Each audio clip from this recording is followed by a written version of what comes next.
Hello and welcome to this short presentation, 6 Key Forces Shaping the Future.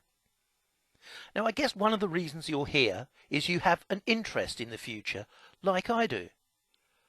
And it's important, I think, that we understand the issues that are likely to shape the future, that are behind the drive of exponential change across life, society and business. So welcome along. Our world is the subject of exponential change, and we'll talk a little bit about some of the factors that are driving that change. It's increasingly uncertain, it's increasingly complex. So what I'm going to do for you is I'm going to go through 6 forces of future change. We'll spend a little bit of time talking about each one, and then I'm going to draw to a close with a conclusion. So let's dive right in. Our first future force is that we are facing a more complex and multifaceted world. We're increasingly familiar with the impact of globalization, of how the use of money is changing. We're even talking about the possible demise of money and particularly of cash.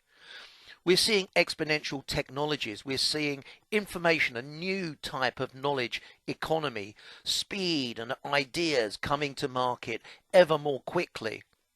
But if we think about the economy, we're seeing increasing trade tensions, often driven by new type of politics.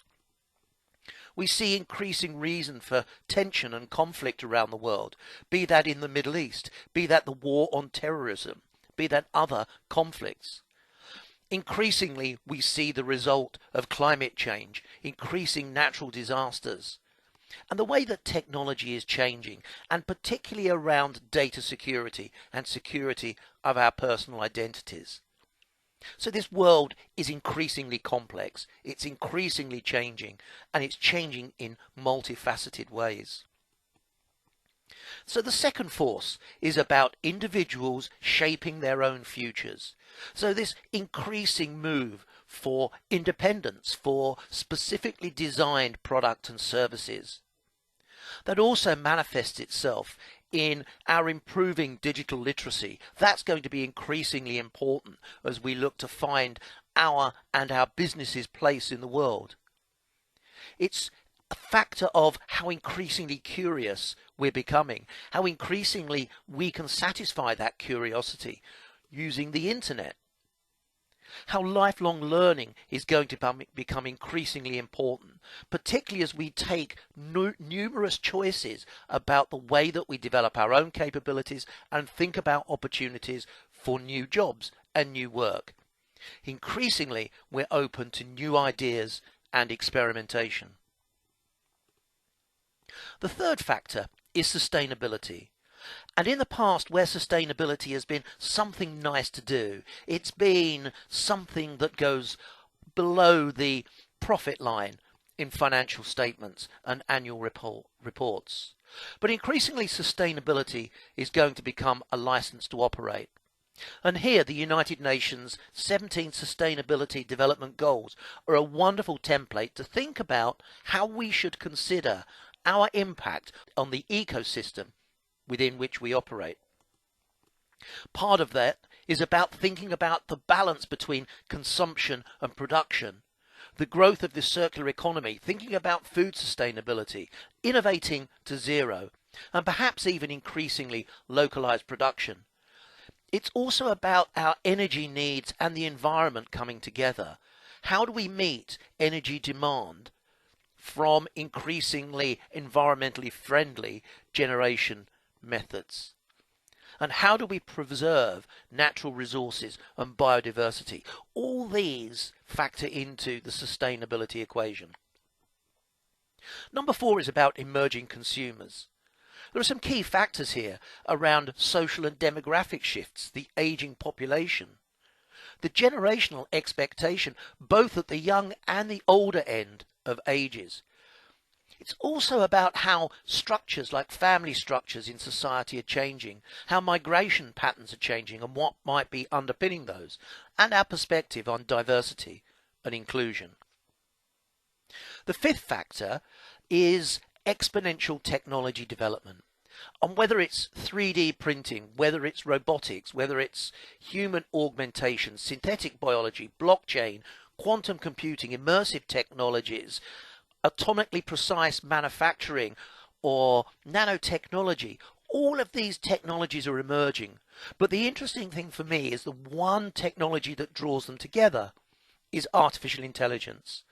And we're used to seeing in the news new ideas and new applications of artificial intelligence. But if we think about the potential of that technology, then we really begin to see the kind of role that technology development might play in our future. The sixth area that I want to talk about is when two worlds collide. So what do I mean by that? Well, I mean an old analog world, a physical world where we're used to making things. We make cars, we build houses, we create physical products, and that's really front of mind of people from an analog and a physical world. But that world is clashing with a highly digitized world. In a digitized world, the real value isn't in the physical products, it's in the data. It's the data and information that forms the heart of the services and products that we develop and provide. So there are our 6 forces of future change. These are very high level forces of change, and underneath those we'll find drivers and trends and weak signals. And one of the things as a futurist that I think is really important that we do is bring together those weak signals and the trends so that we can really understand what that point of conflict is, what that point of change really is. Because if we just extrapolate trends from the past, then we probably don't find a genuinely radical perspective on the future. So the forces we've looked at are a complex and uncertain world, individuals shaping the future, sustainability, emerging consumers, exponential technology development, and two worlds colliding. But I'd like to conclude with a question, and it's a question for you. What future forces or drivers will impact your future? Thanks for listening, and if you've got any questions or want any more information, then do look at our website www.informingchoices.com or email me, Steve, at informingchoices.com. Thank you.